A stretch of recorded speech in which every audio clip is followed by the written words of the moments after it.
से सरस्वती भाव रही उपजाए, कार्तिक महात्म मैं सुनाऊं दिल में निश्चय धार।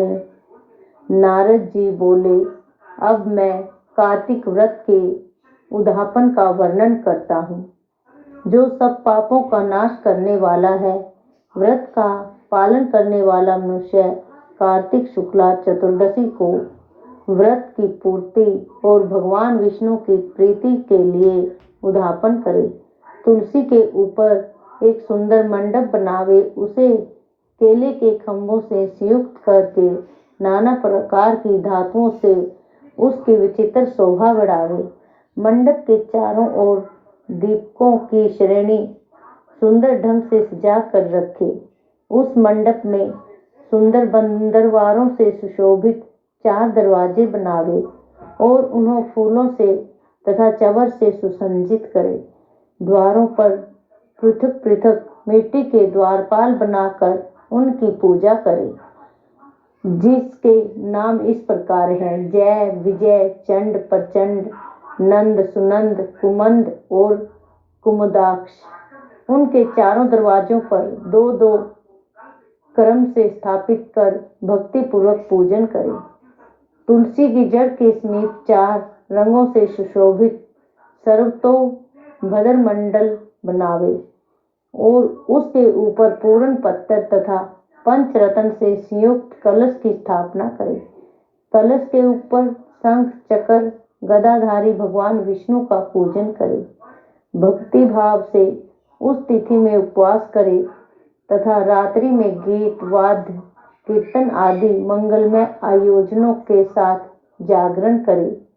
जो भगवान विष्णु के लिए जागरण करते समय भक्ति पूर्वक भगवत संबंधी पदों का गान करते हैं, वे सैकड़ों जन्मों की पाप राशि से मुक्त हो जाते हैं।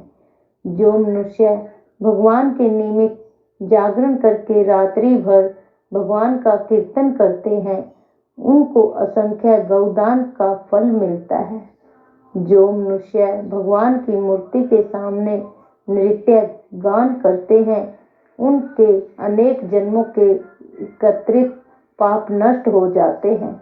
जो भगवान के सन्मुख बैठकर कीर्तन करते हैं और बंसी आदि बजाकर भगवत भक्तों को प्रसन्न करते हैं तथा भक्ति से रात्रि भर जागरण करते हैं, उन्हें करोड़ों तीर्थ करने का स्नान फल मिलता है।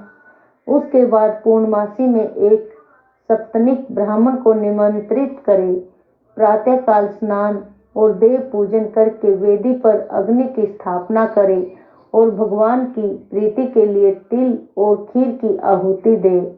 होम की शेष विधि पूरी करके भक्ति पूर्वक ब्राह्मणों का पूजन करे और उन्हें यथाशक्ति दक्षिणा दे।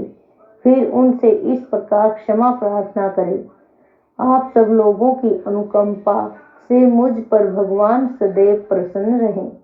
इस व्रत को करने से मेरे 7 जन्मों के किए हुए पाप नष्ट हो जाएं और मेरी संतान चिरंजीवी हो। इस पूजा के द्वारा मेरी सभी मनोकामनाएं पूर्ण हो।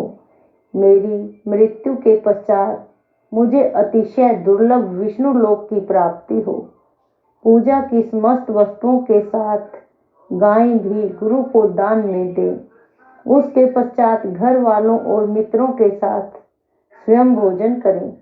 भगवान द्वादशी तिथि को शयन से उठे, त्रयोदशी को देवताओं से मिले और चतुर्दशी को सबने उनका दर्शन एवं पूजन किया।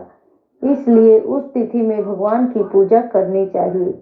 गुरु की आज्ञा से भगवान विष्णु की सुवर्णमयी प्रतिमा का पूजन करें। इस पूर्णिमा को पुष्कर तीर्थ की यात्रा श्रेष्ठ मानी जाती है।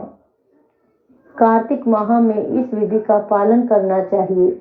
जो इस प्रकार कार्तिक के व्रत का पालन करते हैं, वे धन्य हैं और पूजनीय हैं। उन्हें उत्तम फल की प्राप्ति होती है। जो भगवान विष्णु की भक्ति में तत्पर हो कार्तिक में व्रत का पालन करते हैं, उनके शरीर में स्थित सभी पाप तत्काल नष्ट हो जाते हैं।